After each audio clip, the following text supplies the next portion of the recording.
In the cozy town of Cooksville, there was a famous cafe named Bella's Bistro.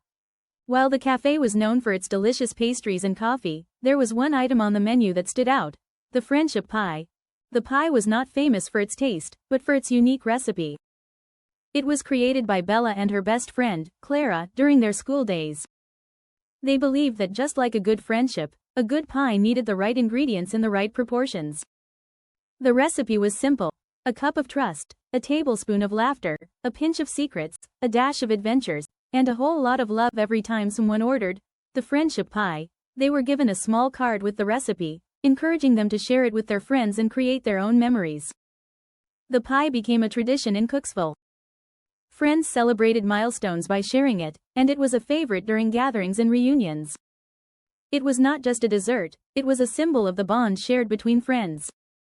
As years went by, Bella and Clara's friendship grew stronger, just like the legacy of their pie.